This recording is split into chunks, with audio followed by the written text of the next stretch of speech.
Entonces comenzamos con la grabación.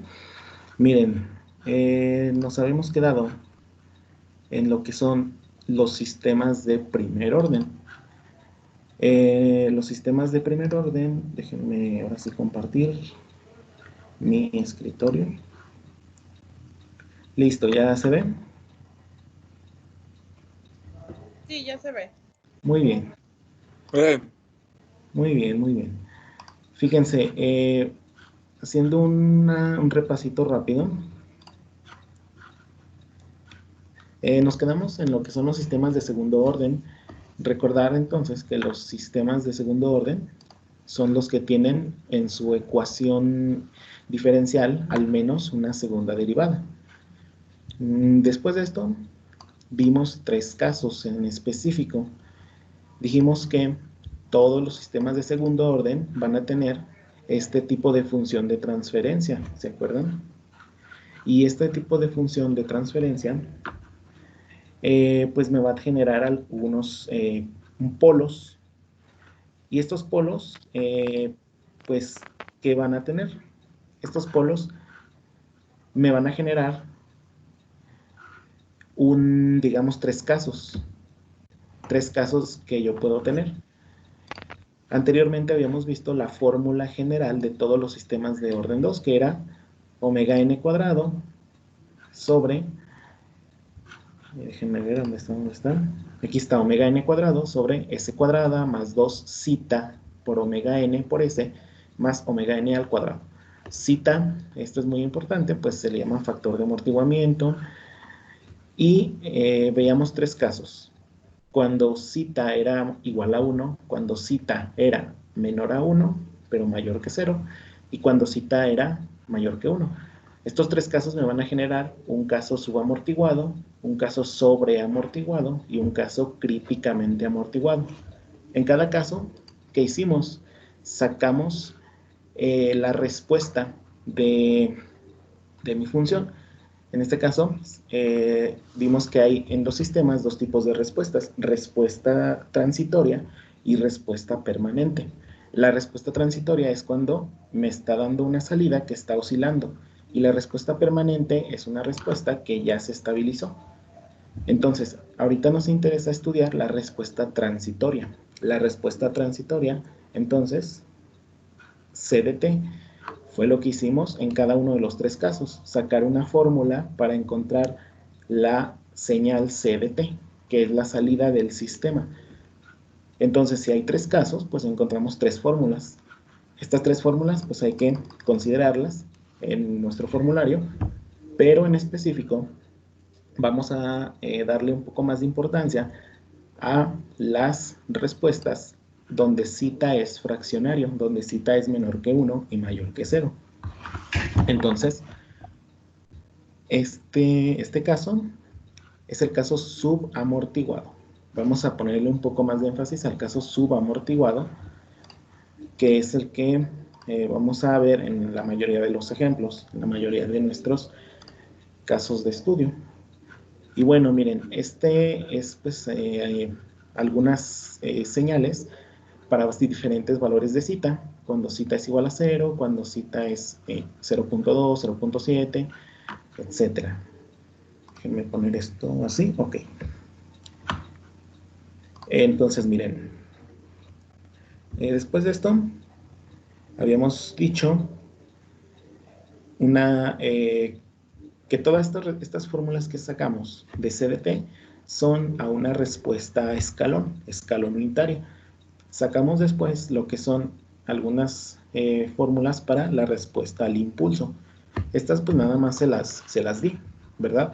No es tan, digamos, necesario profundizar en el desarrollo de las ecuaciones, ya que no es de especial interés perder mucho tiempo viendo todo este desarrollo. Pero, pues después de esto, lo que les había dicho es lo siguiente: lo que más nos interesa es estudiar los parámetros de respuesta, de la respuesta transitoria.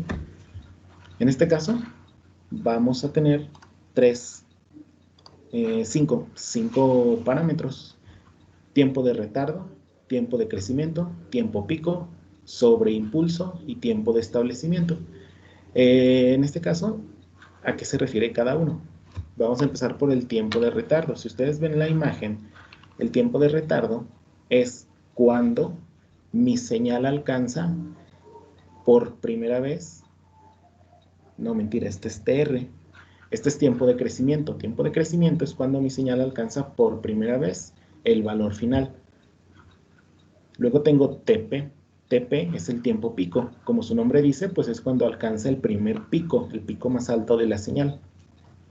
MP es, digamos, el sobreimpulso, es decir, cuánto se pasa la señal. Si mi sobreimpulso es, digamos, del 50% y mi señal final es de 1, pues entonces el sobreimpulso me dice que el pico es en 1.5, ¿verdad? Y el tiempo de establecimiento, pues es el tiempo cuando mi señal ya se estabilizó al 98%. Bueno, entonces, el tiempo de retardo, únicamente como definición, es el tiempo que tarda la respuesta en alcanzar la mitad del valor final por primera vez. La mitad, entonces, esto pues no le vamos a dar tanta importancia al tiempo de retardo, pero pues la definición dice, es el tiempo que tarda en llegar, por ejemplo, a 0.5 si mi señal final es 1. Después de esto viene el tiempo de crecimiento, que es el tiempo de crecimiento. El tiempo de crecimiento es TR, como pueden ver. Es el tiempo que tardo en llegar por primera vez a mi señal final, que sería 1. Entonces, ¿qué hago para saber una ecuación para encontrar este tiempo de crecimiento, este TR? Ah, pues sencillo. Tomando la fórmula, en este caso, del caso subamortiguado, fíjense que esta es la fórmula del caso subamortiguado. Si lo checan, es esta misma, miren, del caso subamortiguado. Aquí empieza el caso y la salida es esta. 1 menos exponencial por seno. ¿Sí? Aunque bueno, en realidad aquí está transformado como tangente, o sea, lo que hicieron aquí fue obtener seno de omega t más tangente inversa, pero pues en realidad estamos viendo el caso subamortiguado. Entonces, regresando, aquí están. Si yo sé que 1 menos exponencial por coseno más seno es mi CDT, ¿cómo puedo saber en cuánto tiempo alcanzo el 1? Pues sencillamente, como dice aquí, fíjense, el tiempo de crecimiento se obtiene dando un valor de 1 en la ecuación de respuesta de un sistema de segundo orden ante una entrada escalón. Es decir, mi salida CDT la voy a igualar a 1. Es lo normal, ¿no? Lo que se hace en funciones. Cuando yo igualo un valor, pues entonces estoy diciendo, estoy evaluando la función. ¿Sí? En este caso, pues sería 1 menos exponencial igual a 1. Entonces, fíjense, algebraicamente, este 1 que está aquí, yo lo puedo pasar del otro lado. ¿Y cómo me quedaría? 1 menos 1, 0. Y pues nada más para, digamos, lo puedo acomodar. Si me queda aquí menos exponencial igual a 0, lo puedo pasar del otro lado para que me diga exponencial igual a 0. ¿De acuerdo? Ahora fíjense, si yo digo que exponencial por coseno más seno es igual a 0, pero en este caso yo me pregunto, ¿de qué manera yo puedo obtener 0 en esta expresión de aquí? Pues hay que analizarlo, fíjense. El exponencial negativo nunca, nunca, nunca es 0. Nunca. O sea, un exponencial negativo nunca va a ser 0. Por lo tanto, yo voy a descartar que este factor sea 0. Entonces, la única manera de que sea 0 es esta expresión de aquí, este factor de aquí. Coseno más seno. Por lo tanto, mi ecuación se reduce a esto. Coseno más seno igual a 0. Y de aquí, pues, ¿qué sigue? Vamos a ver. Yo ya dije entonces que que si coseno más seno es igual a 0, aquí lo que puedo hacer es lo siguiente, puedo convertir este seno que estaba aquí en un coseno por tangente. Esta es la propiedad trigonométrica de la tangente, ¿se acuerdan? Tangente igual a seno sobre coseno. Entonces aquí nada más despejo el seno para que me quede coseno por tangente y pues obtengo esta expresión de aquí. ¿Para qué hago esto? Pues para factorizar este coseno, ¿sí lo ven? Estos dos cosenos los voy a factorizar y dentro me va a quedar entonces ¿qué? Si factorizo este coseno, aquí me va a quedar 1. Si factorizo este coseno, me va a quedar zeta sobre raíz. Aquí está, miren, zeta sobre raíz. Y la tangente que quedó aquí, pues también queda adentro. Y esto es igual a 0. Ahora fíjense, ya hice otra factorización aquí. Mi segunda pregunta es, ¿de qué manera obtengo 0? ¿Quién puede ser 0? ¿Coseno o 1 más tangente? En este caso, pues vamos a tomar 1 más tangente igual a 0. ¿De acuerdo? Entonces fíjense qué es lo que voy a hacer. 1 lo voy a pasar restando para que me quede menos 1.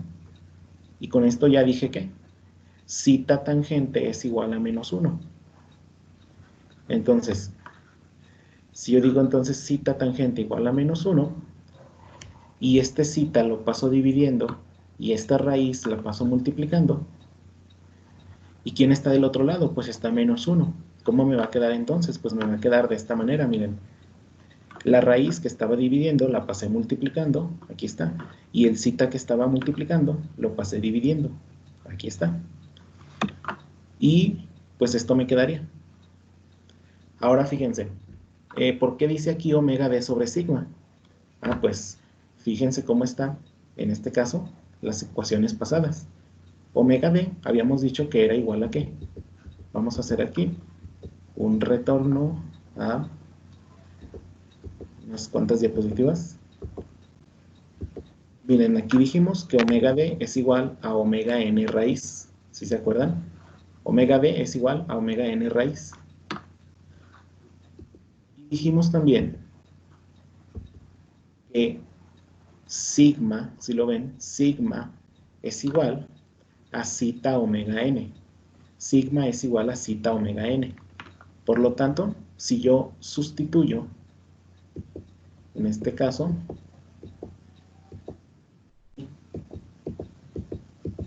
y ¿dónde está? Más para acá. No, ya me pasé. Aquí, miren, omega d, ¿a qué es igual? Dijimos, omega n raíz. ¿Y zeta a qué es igual? Zeta omega n. Si se fijan, tengo un omega n arriba y un omega n abajo. Si yo los elimino, ¿qué me queda?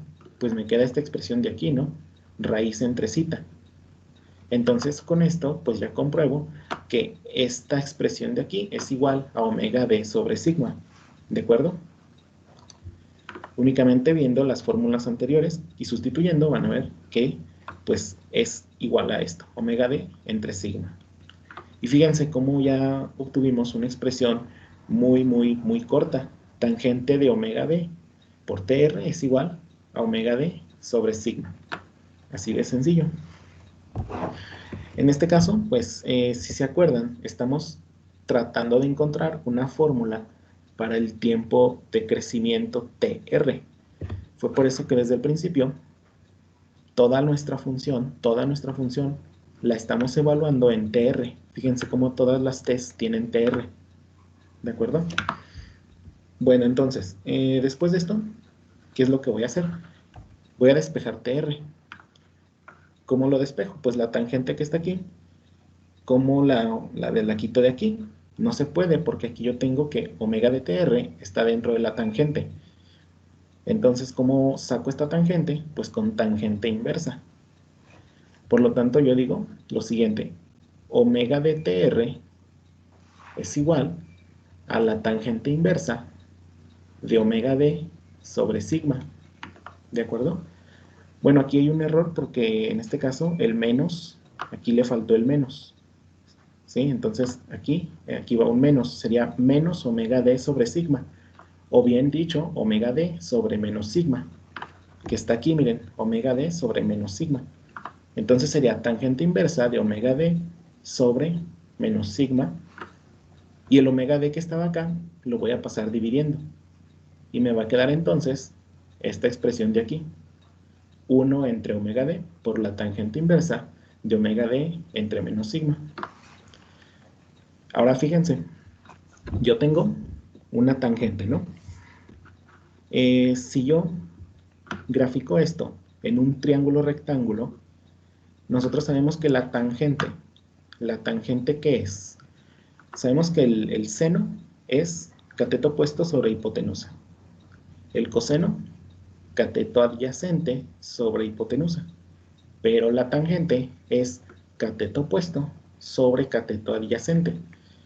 Entonces, de acuerdo a la definición que yo tengo aquí, tangente de omega de TR es igual a omega d sobre sigma. Entonces eso significa que omega d sería mi cateto opuesto. Entonces por eso lo dibujo aquí, miren, como el cateto opuesto. Y sigma sería mi cateto adyacente. Por eso lo dibujo aquí, miren, como el cateto adyacente. Ahora, este ángulo lo voy a definir como beta, el ángulo beta. Entonces, dicho esto, ¿qué es lo que puedo afirmar? Si se fijan, yo puedo decir que pi, que son 180 grados, si a pi le resto beta, ¿qué voy a obtener? Pues voy a obtener el ángulo tomado desde el eje más x, ¿de acuerdo? Por eso esto es igual a pi menos beta. Y entre omega d, pues aquí está entre omega d la división, ¿verdad? Entre omega d. Por lo tanto, pues así es como quedaría pi menos beta sobre omega d. Después de esto, pues ¿qué puedo decir? Puedo obtener esta expresión de aquí, miren, beta es igual a la tangente inversa de omega d sobre sigma. O sea, sería nada más un despeje común y corriente. Y por lo tanto, al hacer esto, pues ya tengo la fórmula para beta. Y para TR, pues también tengo una fórmula, miren, sería pi menos beta sobre omega d, ¿de acuerdo? Pues recordar nada más que al aplicar esta tangente inversa, pues me tiene que dar el ángulo, en este caso, que estamos hablando, es decir, este ángulo de aquí, ¿de acuerdo? Este ángulo de aquí. A la pregunta es ¿por qué puse sigma del lado izquierdo y no del lado derecho?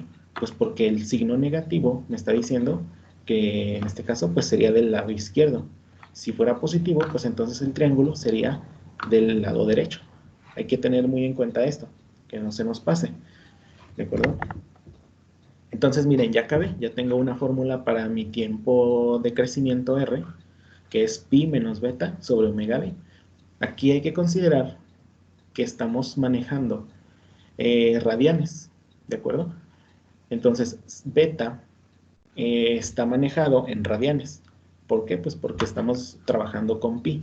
Al manejar pi, en lugar de 180 grados, pues estamos manejando radianes. Bueno, eso sería para tiempo de crecimiento TR. Vamos al siguiente. El tiempo pico. ¿El tiempo pico qué es? Es el tiempo en que mi señal alcanza el valor más alto del proceso. Como algunos ya habían especulado esto, pues esto ¿cómo se obtiene? Pues con el teorema de máximos y mínimos. Es decir, queremos encontrar un máximo. ¿Qué hago? Pues derivo e igualo a 0. Entonces, el primer paso es derivar mi c de t. Vamos a omitir este proceso. Vamos entonces a concluir que la derivada de c de t, ¿de quién sería c de t? Pues dijimos que vamos a trabajar ahorita nada más con la fórmula que está aquí. Entonces vamos a decir que la derivada es esta expresión de aquí, seno de omega dtp por omega n por exponencial, ¿de acuerdo? y lo vamos a igualar a 0. Aquí está, igualado a 0. Luego, vamos a hacer la misma pregunta. ¿De qué manera yo obtengo un 0? ¿Que seno sea 0 o que exponencial sea 0? Pues aquí la respuesta es que el seno sea 0, porque ya dijimos que mi exponencial nunca es 0.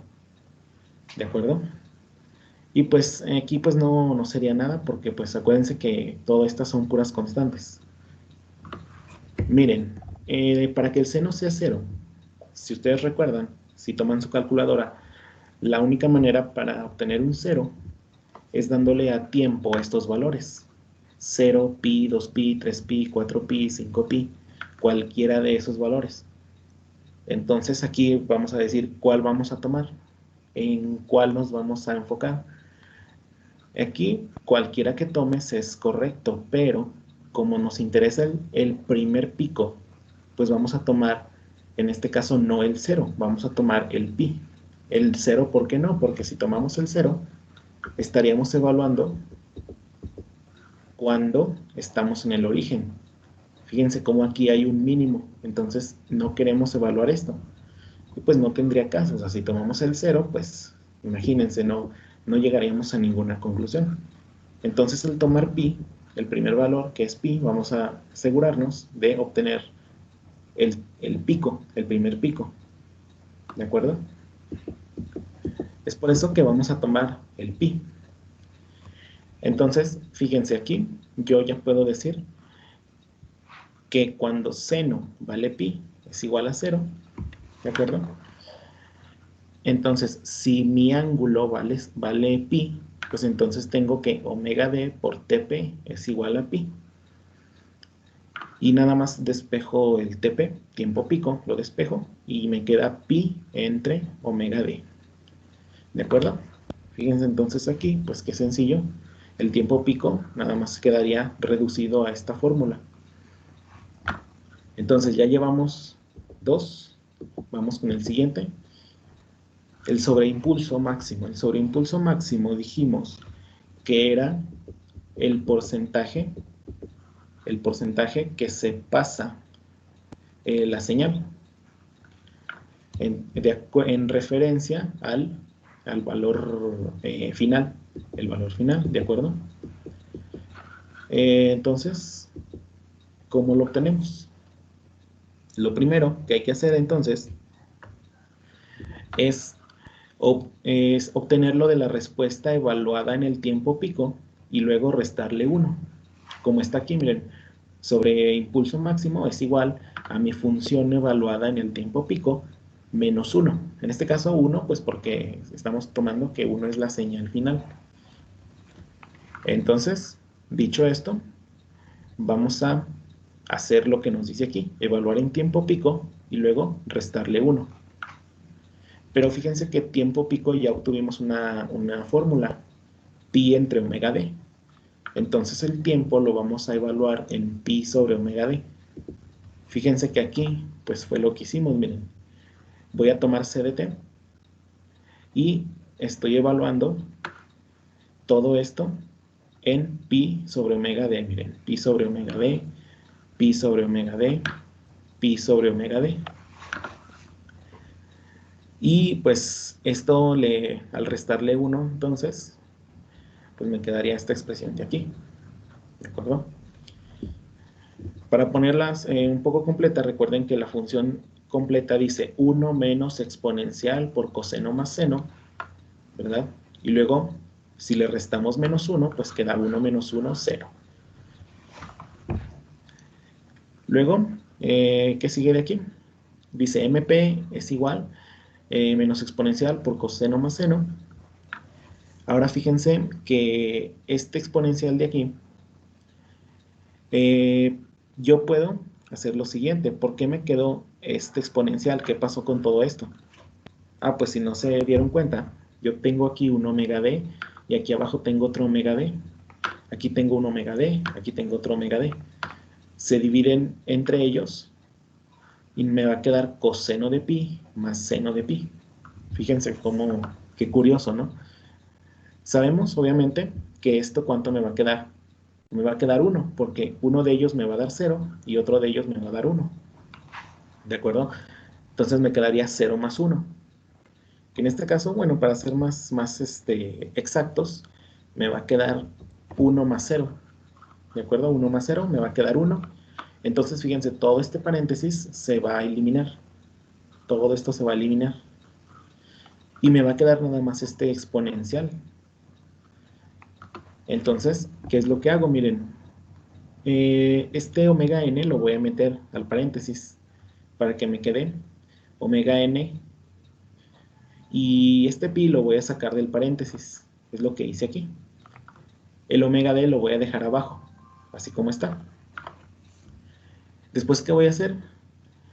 Voy a meter este zeta, lo voy a meter al paréntesis para que me quede zeta omega n. Y este zeta omega n lo voy a cambiar por un sigma. Acuérdense que sigma es igual a zeta omega n. Este omega d lo voy a dejar abajo y este pi lo voy a dejar afuera. Una vez hecho esto, si ustedes sustituyen los valores respectivos de zeta y omega d, ¿qué nos tiene que quedar? Zeta omega n dividido entre omega n raíz. Las omegas n arriba y abajo se van y adentro me va a quedar entonces zeta sobre raíz por pi. Y fíjense, pues todo este resultado, vean lo corto que hizo. Entonces con esto ya concluimos que el sobreimpulso sería igual a el exponencial a la menos zeta sobre raíz de 1 menos zeta al cuadrado por pi. Y fíjense, ya obtuvimos entonces el sobreimpulso. Luego viene el tiempo de establecimiento. El tiempo de establecimiento, ¿a qué se refiere? Es el valor donde alcanzamos el 98% de mi señal final. Entonces, por eso dice, es el tiempo mínimo donde la curva de respuesta alcanza y se mantiene dentro de un rango de error preestablecido. Generalmente es del 2% o del 5%. Aquí cuando les digan del 2%, ustedes ya saben que es cuando alcanza el 98% de su valor final. Y esto se hace en 4 tau, ¿se acuerdan? En 4 tau. Y aquí en el 5%, pues se refiere al 95%. Esto me parece que es en 3 tau, más o menos. Entonces, el que más se usa es el de 4 tau, el criterio del 2%, que es el 98% del valor final. Luego dice, para sistemas de primer y segundo orden, la respuesta se mantiene dentro del 2% después de 4 constantes de tiempo, o sea, de 4 tau. Aquí pues nada más lo que vamos a considerar es lo siguiente. Para sistemas de segundo orden, tau se define como 1 sobre sigma, 1 sobre zeta omega n. Esa sería mi constante de tiempo, ¿sí? Entonces tau sería igual en sistemas de segundo orden a 1 sobre zeta omega n. No se les vaya a olvidar. Y esto pues nada más sería 4 entre sigma. ¿Sale? Entonces, sin entrar en detalles, tenemos ya el tiempo de establecimiento, una fórmula para el tiempo de establecimiento. Y con esto pues ya tendríamos básicamente pues todo, ¿no? Fíjense aquí, yo tengo lo siguiente. Había un error en este ejemplo, ya que el error estaba en que aquí le faltaba un 3. Aquí era un 375. ¿De acuerdo? Entonces, esto pues yo lo puse más o menos. Déjenme verlo. A ver, vamos a ver. Aquí está, miren. A ver si lo ven bien. ¿Lo alcanzan a ver? Ya les debe de aparecer una hojita aquí. Miren, básicamente me da lo que es esta expresión, esta función, este sistema. ¿Qué es lo que voy a hacer para empezar? Voy a desarrollar este sistema, este diagrama, y lo que voy a obtener es lo siguiente. Si yo tengo un lazo cerrado, ¿cómo lo reduzco? Pues acuérdense que es el de arriba entre 1 más la multiplicación de ambos. Me va a quedar esta expresión. Si ustedes lo reducen, fíjense, pues aquí está, nos quedaría 375 arriba y abajo nos quedaría S por S más 34 más 375. Entonces esto me quedaría 375 entre S cuadrado más 34S más 375. Y esto, pues, si se fijan, ya se parece a la fórmula general, a la forma general de los sistemas de segundo orden. Aquí lo único que voy a hacer, pues, es asociar los valores que se puedan. Aquí fíjense que yo ya tengo omega n al cuadrado aquí y omega n al cuadrado aquí. Por lo tanto, pues ya digo, omega n al cuadrado es igual a 375. Omega n, pues, es la raíz de esto. Y después, si se fijan, yo tengo lo siguiente, 34S. 34 sería 2 zeta omega n, ¿de acuerdo? Pero como ya conozco omega n, pues lo único que hago es despejar el zeta. Y vean, ya obtuve zeta, 0.87. Lo que voy a hacer después es, si ya conozco todo esto, ¿cuánto valdría el valor sigma? El valor sigma ya dijimos que es zeta por omega n. Y todos estos valores ya los conozco, sustituyo, y me tiene que dar 17. Para omega d, ya dijimos que omega d es igual a omega n raíz de 1 menos zeta al cuadrado. Únicamente sustituyo con omega n y con zeta, y me tiene que quedar la raíz de 86. ¿De acuerdo? Luego, en la parte derecha, arriba, ya puedo con estos valores encontrar el ángulo beta. El ángulo beta voy a tomar que es igual a la tangente inversa de omega d entre sigma. Ya conozco omega d, ya conozco sigma, sustituyo, y pues aquí me tiene que dar 0.49 radianes. Recuerden que vamos a manejarlos como radianes porque desde el principio el análisis lo hicimos en radianes porque tomamos el ángulo pi. ¿De acuerdo? Después de esto, fíjense lo siguiente. Yo tengo que el tiempo TR, ¿a qué sería igual? Ya conozco beta, pues ya puedo encontrar TR. ¿Cómo se calcula? Pi menos beta sobre omega d. Y esto, pues, ¿cómo me quedaría? 3.1416 menos 0.5, ya redondeado, entre raíz de 86 me da 0.2849 segundos. Lo mismo para TP, ya puedo encontrar TP con todo esto anterior, miren, pi sobre omega d, ya conozco todo, nada más sustituyo, y me tiene que dar 0.3387 segundos. Me falta el sobreimpulso máximo. Ya dijimos que la fórmula del sobreimpulso máximo es E a la menos sigma sobre omega d por pi. Y esto, pues ya nada más es sustituir los valores. 17 sobre raíz de 86 por 3.1416. Y esto me tiene que dar 0.00315. El sobreimpulso máximo se representa en general como un porcentaje. Entonces esto me dice el sobreimpulso, es decir, cuánto se pasó en referencia a la señal final. Y yo puedo decirlo, se pasó 0.3%. ¿Sale? Luego el tiempo que nos falta es el tiempo de establecimiento, TS. Ya dijimos que esto es igual a 4 sobre sigma. Y esto, como ya lo conozco, que son 17, pues esto entonces serían 4/17, que serían 0.23 segundos. Fíjense cómo entonces el chiste aquí, pues nada más es encontrar mi función de transferencia, ¿verdad? Y después de esto, relacionarla con la forma general de los sistemas de orden 2. Y de aquí, pues ya aplicar las fórmulas vistas para encontrar los parámetros, todos los parámetros de la señal. Estos parámetros, pues son parámetros de respuesta transitoria. Recuerden que estamos analizando la respuesta transitoria. ¿Sale? Y esto, pues básicamente es lo que viene en la diapositiva. Esta diapositiva, que sería el resultado, ¿verdad? Aquí está. Este sería entonces Resultado, miren, aquí están todos los resultados. Fue el procedimiento que se hizo. Muy bien, en el siguiente ejemplo, fíjense, aquí me está dando, ya no me está dando una función de transferencia, ya no me está dando un diagrama de bloques, ya me está dando una señal, y me está dando nada más algunos valores.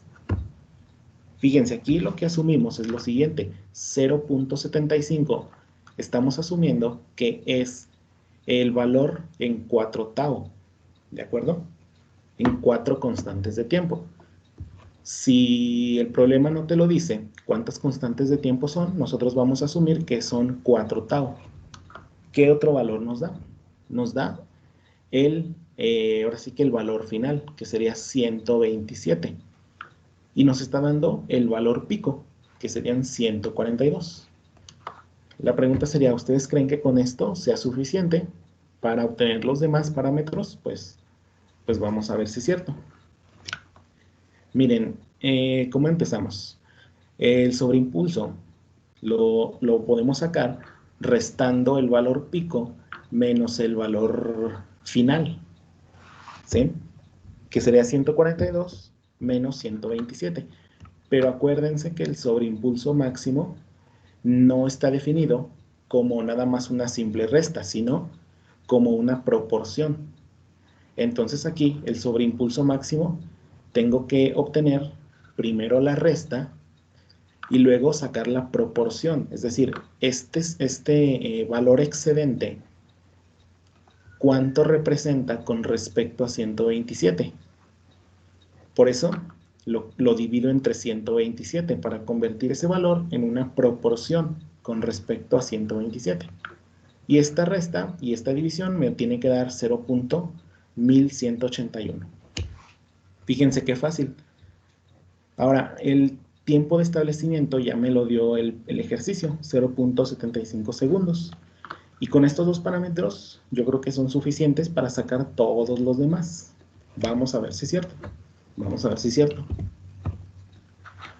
Fíjense, yo tengo que el tiempo de establecimiento, TS es igual a 4 sobre sigma. Yo puedo despejar sigma de aquí, lo paso multiplicando y TS lo paso dividiendo. Y como yo ya conozco TS, ¿cuánto dijimos que era? 0.75. Sustituyo aquí 4 sobre 0.75 y miren, ya obtuve sigma. Ya obtuve que sigma es igual a 5.3. Ya tengo 3 valores, ¿verdad? Ya tengo 3 valores. Entonces, hay que encontrar ahora el valor. Hay que ver más bien de nuestras fórmulas cuál valor podemos encontrar de lo que ya conocemos. Aquí lo que podemos encontrar es el valor de omega d. ¿Cómo encuentro omega d? Voy a tomar la fórmula del sobreimpulso máximo y voy a ver qué tengo. Miren, ya tengo sigma, pi pues ya lo conozco, nada más no conozco omega d y mp también ya lo conozco. Entonces, ¿cómo despejo este omega d? Es imposible, bueno, pareciera ser imposible porque está dentro de un exponente de un valor exponencial, pero afortunadamente hay una propiedad del logaritmo natural. Fíjense, ¿qué pasa si yo multiplico logaritmo natural del lado izquierdo y logaritmo natural del lado derecho? Del lado izquierdo me va a quedar lnmp, logaritmo natural de mp. Y del lado derecho, ¿qué me va a quedar? lne. Entonces tengo logaritmo natural de un exponencial. Hay una propiedad que dice que al hacer esto, si yo tengo logaritmo natural de un exponencial, la propiedad dice que esto, bueno, yo le digo que se baja el exponencial. O sea, todo este exponencial que tienes aquí, lo bajas. Y el exponencial, es decir, el e, se elimina.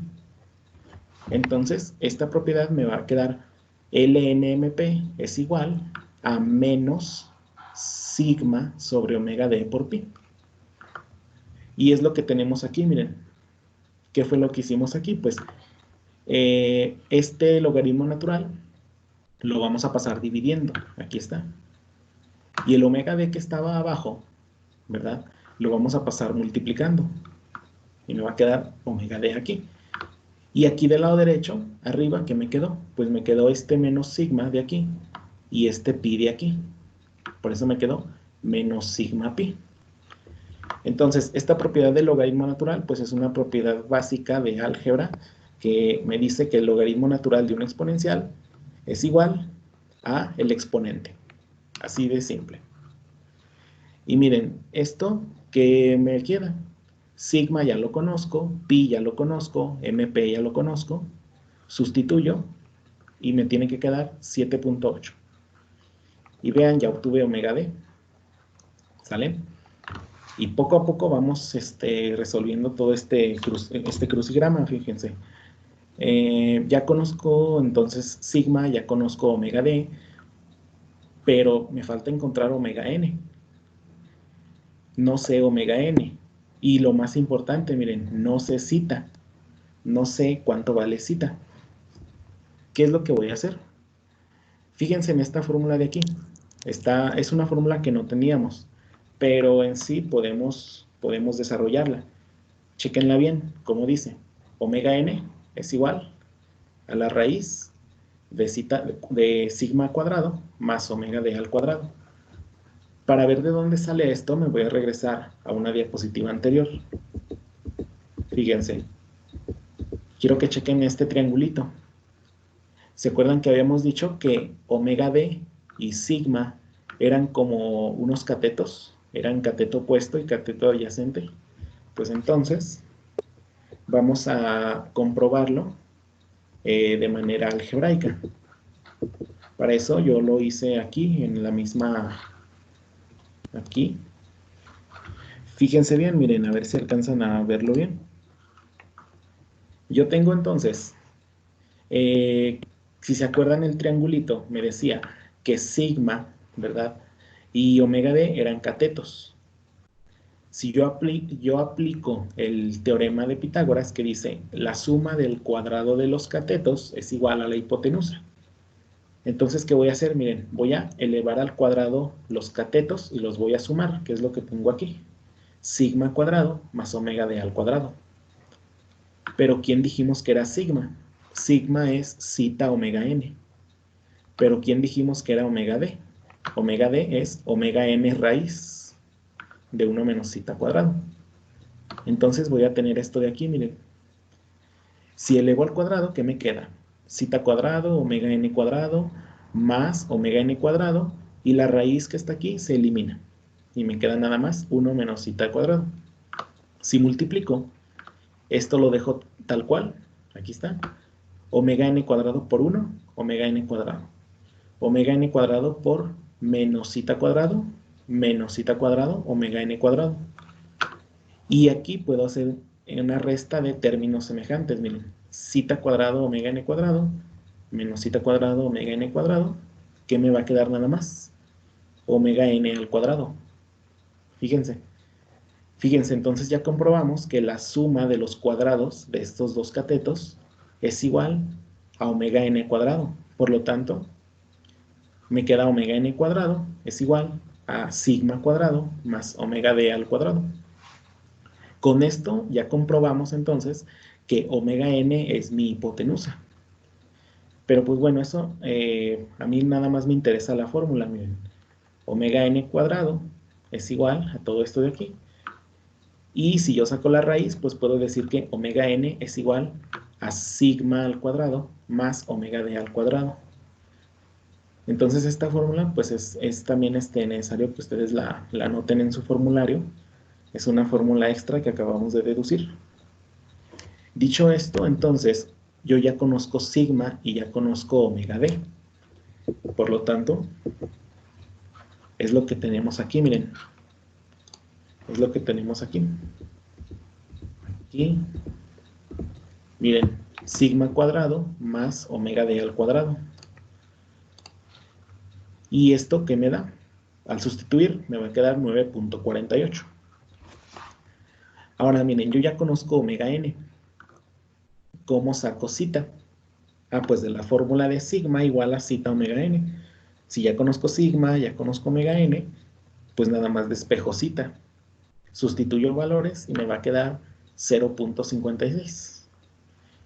Fíjense, entonces aquí el objetivo principal es quizás no sacar todo, pero sí nos interesa nada más omega n y zeta. Porque ya que lo tenemos, pues lo vamos a sustituir en nuestra fórmula general. Lo vamos a sustituir en nuestra forma general y vamos a obtener, por arte de magia, la función de transferencia. Fíjense, al sustituir me va a quedar esto, 89,9 sobre s cuadrado más 10.6s más 89,9. Y con esto que concluimos, pues que esta función de transferencia representa a este sistema de aquí. ¿De acuerdo? Y es lo que nos pide, miren, de los siguientes parámetros, obtén la función de transferencia. Y ya con esto, pues si se fijan, está súper sencillo. No hay ningún problema. Y bueno, pues no sé si tengan un comentario, algo que quieran decir. No, profe, todo bien. ¿Todo bien? Sí, está sencillo, ¿no? Sí, está muy sencillo. Si se fijan, pues fue más el tiempo que estuvimos ahí deduciendo las fórmulas que el ejercicio en sí. ¿Sí lo ven? Profe, ¿la hoja la va a subir? La hoja, esta de aquí, esta. Sí. ¿La presentación?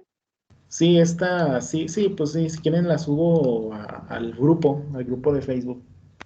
Sí, profe, Sí, por favor. Bueno, pues sí, se la subo.